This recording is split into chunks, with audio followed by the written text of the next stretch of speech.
Feeling like I'm trapped in my damn mind. Tired of feeling like I'm rapping. Yo, what's going on YouTube? Back at it again with a new reaction video. Today we're looking at 6 horror stories animated. So let's get right to it. While I was looking around for the owner, the dog appeared out of nowhere and I yelled out in surprise. The only thing is, it wasn't a dog. It was a person crawling on all fours and approaching me like they are a pet. He appeared to be a man in his 30s. There was a dog collar around his neck. He was also wearing fur-like fabric that covered his entire body and had an artificial tail attached to his buttocks. He said to me, "You're the one who will take care of me for the next 3 days? Nice to meet you." He shook his butt wildly and his tail wagged. Then he continued walking on all fours, now toward the kitchen, and said, "The food is in here. These are meats that are hard to find." He opened the refrigerator door by moving his hand like a dog moving its paw. Inside it was a pile of large, deep red chunks of meat. For some reason, I got goosebumps and took a step back. He then ran up to me, slammed his head into my leg, and screamed, "Are you going to keep standing there blankly like that? Pat my head! Pat my head!" I was so confused and horrified that I screamed out. Then he started licking my hand. A few seconds later, a terrible stench hit my nose and I immediately felt dizzy and nauseous. I pushed him away and started running to the door when he started barking. His bark was startlingly dog-like. I kicked open the front door and started running. While running, I made the mistake of looking back. He was chasing after me on all fours at incredible speed. I was so shocked that I felt like I was going to faint. I screamed out like crazy for help. "Help! There's a crazy dog here!" People stuck their heads out of their windows to look and see what was happening. And when they saw the man running towards me, their eyes widened. Before I knew it, the crazy dog man was in front of me, and he started panting and lifting his lips to bare his teeth. I could see his dark gums and yellow, large teeth. He growled and lunged at me, my legs shaking like crazy. At that moment, a man came running with a baseball bat and yelled at the crazy dog guy to go away. The crazy guy saw him and started barking wildly. The crazy dog guy went after the man and bit his leg, and he panicked and hit the crazy dog guy on the head with a bat. Thankfully, that made him run away, making a noise similar to a dog's whining. The whole scene was unbelievable, and I was so shaken up that I could barely catch my breath. The man had teeth marks and some blood on his leg, but he said it was not a serious injury and went into his house to bandage it. I thanked him countless times, and he said to me, "This is not the first incident like this. In the past, a young man went to that house to work as a pet sitter and was bitten by that crazy guy, leaving him with 30 stitches on his leg. And that crazy guy has been to jail once before. Once that crazy guy bites you, he won't let you go unless you hit him on the head. Remember, you should really hit him on the head with all your might." After that, I never worked as a dog sitter again. I sometimes wonder, who was that crazy guy and what is he doing now? Your child needs these 3 key factors to get into an Ivy League or top 25. My name is Humaira. I am 21 years old. I'm a big fan of your YouTube channel. I am from Bangladesh and I live in the Mymensingh district. I want to share a horror story that happened to me. This story is from when I was 10 years old and I lived in Dhaka, the capital of Bangladesh. At the time, I lived in an apartment with my parents and my 2 brothers. It had 2 bedrooms, 1 bathroom, a kitchen, and a balcony. The apartment was a bit small for my family's size, but due to some financial issues, we had to manage. One day, my uncle, who is my mom's brother, came to our house to visit us. He came in the afternoon and spent some time with us. We chatted and watched TV, but it was night, and at around 8 p.m., I started feeling sleepy. I had to get up at 6:30 a.m. for school. I was kind of lazy, and I would always go to sleep at 8 p.m. So, like normal, I was just watching TV and starting to drift off to sleep. Right as I fell asleep, I heard my mom telling my uncle to stay at our house for the night. I don't remember the time exactly, but it was around midnight when I woke up. I had fallen asleep in my parents' room, but my mom didn't wake me up and just let me sleep in this room, and she was sleeping next to me. My dad must have been sleeping with my brothers in the other room. I was trying to fall back asleep, but I couldn't and didn't know why. I looked around, and since the door was open, from down the hallway, I could see a tall shadow figure. There was a long corridor between the room I was in and where it was standing, and the shadow figure was peeking around the corner like it was playing with me. I was scared to death, but I didn't want to wake up my mom. Since he was supposed to be staying over, I thought it must just be my uncle. It didn't really make sense that he would be up at midnight staring down the hallway, but I just figured it was him, since that made the most sense. Once I decided it was him, I wasn't afraid anymore and eventually fell back asleep, though the figure never stopped staring down the hall. I still don't understand why I thought that figure was my uncle, but as it turns out, when I woke up that morning, I learned that my uncle had actually not stayed the night. I was scared out of my mind. To this day, I still don't know what it was that was looking at me from down the hallway that night.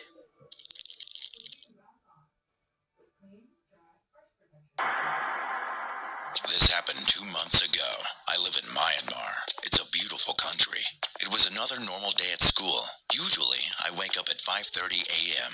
I get home from school by 1 p.m. After school, I was home alone. This was normal because my dad usually didn't stay home often. I was bored, so I invited my cousin and my best friend over to play games and watch 1C videos. A few hours later, somebody was knocking at the door. My first thought was that it was my mom, except she usually has a key to get in. I looked through the window, and it was a grown man. He looked like he was in his mid-40s. He was tall and his hair was messy. I ignored him and didn't answer the door. Later on, I stupidly left the house because I wanted some snacks from the convenience store. And of course, the man was there with a pocket knife, looking like he might attack me. Since there were bricks near me, I threw one at him, and it somehow hit him on the head and made him fall down. There was a van next to me that seemed like it was his, and when I looked inside, there was a 16-year-old girl tied up. I was 12 at the moment, so this was very scary for me. I untied her, and then quickly called the cops. Once they got there, a few moments later, he was captured. The girl told me that she was also going to get some snacks. It was so strange because she was so unlucky to get caught, then lucky that I happened to find her. My friend and my cousin still don't even know about this because they were busy playing Fortnite and stayed at the house. I can't help but wonder what would have happened to that girl and me if those bricks hadn't been there.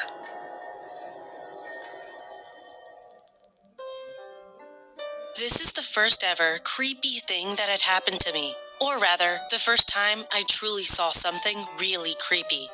I was 12 at the time that it happened. On Mondays, our dismissal was at 5 p.m. I hated it so much because it was so late, and I was also assigned to be a classroom cleaner along with some other kids in my class. So that's why you can expect me to still be at school at 5:30 p.m.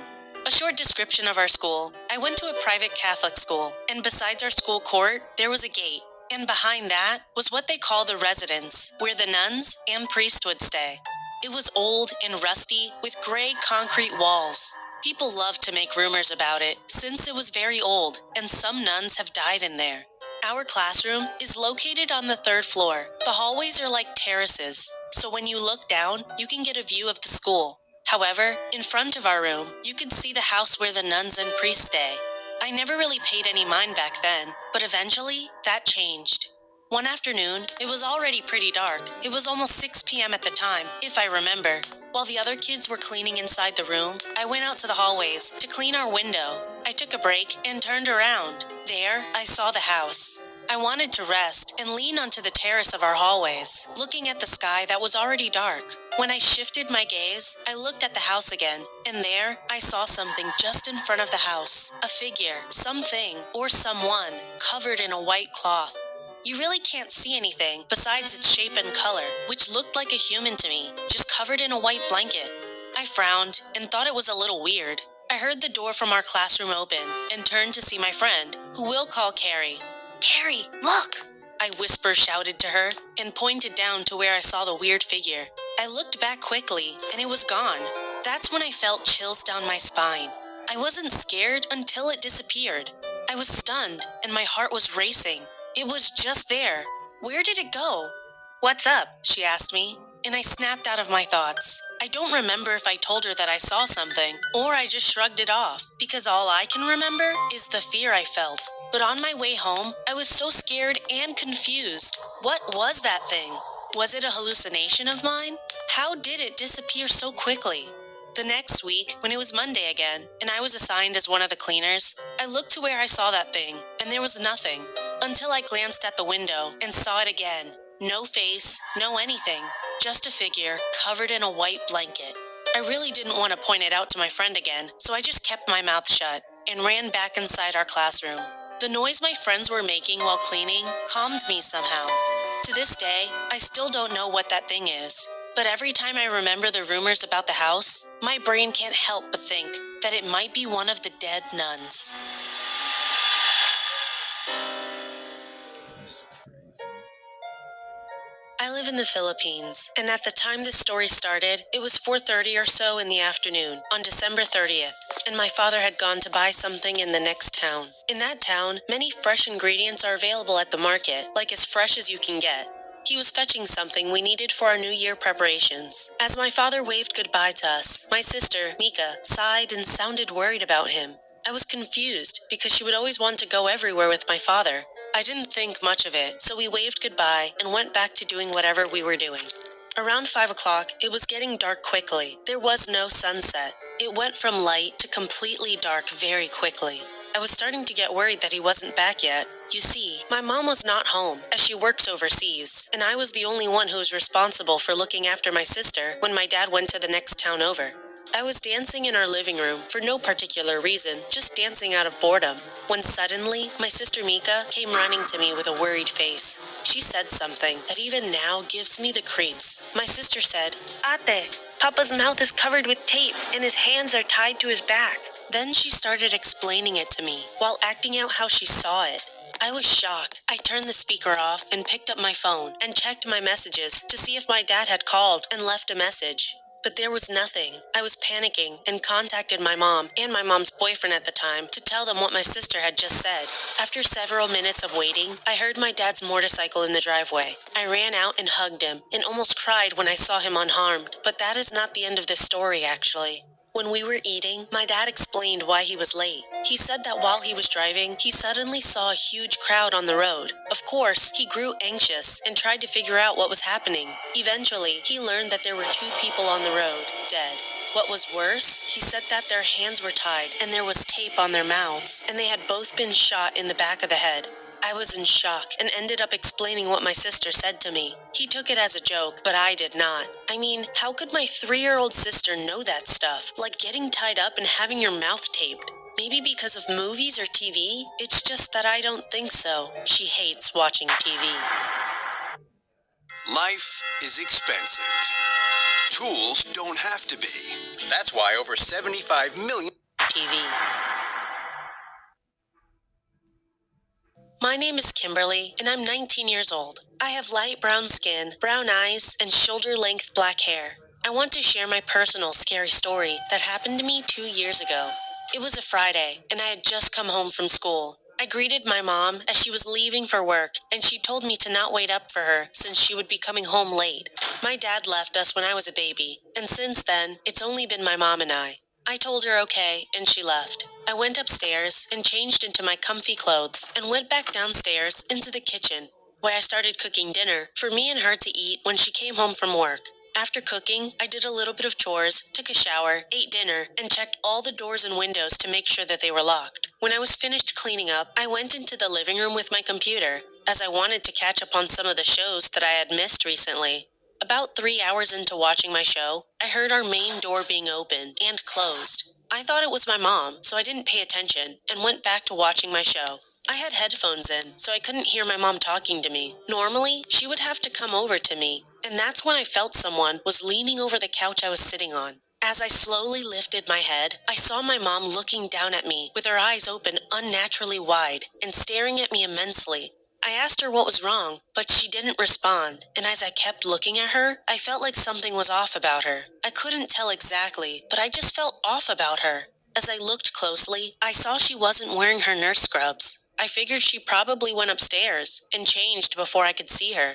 After about 30 seconds of her staring at me, she slowly looked up at the ceiling and back at me, then kissed me on the forehead. Her lips were so cold, it felt like she had put ice on her lips and left it on until they were frozen. Then she walked into the kitchen, and I couldn't see her from where I was sitting. I didn't think anything about it and went back to watching my show. Then the realization hit me. I remembered she told me that she would be coming home late and not to wait up. I also remembered that she isn't a person who would come up to me like that and kiss me on the forehead. She had never done it since I was a baby, as long as I could remember. I was frozen for a minute, then I slowly picked up my phone and called her, hoping I would hear it ringing in the house somewhere. She picked up and asked me what was wrong. I asked her if she was home, but she said no and asked me if I was all right. I told her someone was in the house. I didn't tell her I saw her or something pretending to be her, but she told me to run to our next-door neighbor while she called the police. She hung up to call them, and I got up and ran. When I was at the main door to go outside, I looked back into the hallway. It was her, in the dark. She was just standing there. I ran to our neighbor and knocked loudly. She opened up and let me in. I told her someone was in our house. After about 5 minutes of waiting for the police, I heard them coming. I was outside with my neighbor while we watched the cops entering my house. About 10 minutes later, a cop came up to me saying they didn't find anything or any trace of anyone trying to enter the house. I waited at my neighbor's house until late when my mom came home. It's been 2 years since this traumatizing event happened to me. We moved out of there a year ago, and I never told anyone, not even my mom, that I saw her doppelganger.